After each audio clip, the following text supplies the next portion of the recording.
sen mi geldin? Dost sen mi geldin? Şu garip gönlümün bağı bostanı, bağı bostanı, ayvası turuncu. Dost sen mi geldin? Dost sen mi geldin?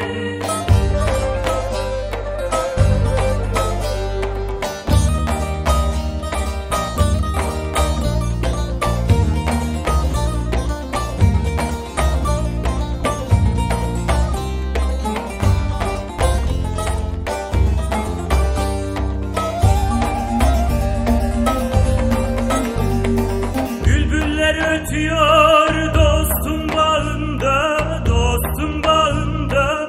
Arzumanım kaldı göğsün ağında, göğsün ağında.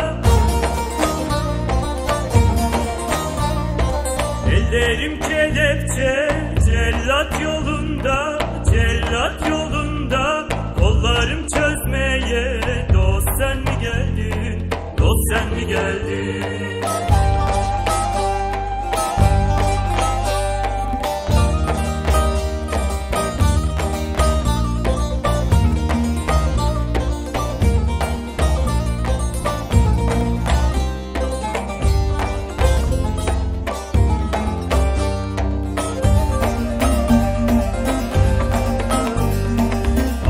Türk sultanım sen seni düşün, sen seni düşün. Güzelsin sultanım, bulunmaz eşin, bulunmaz eşin.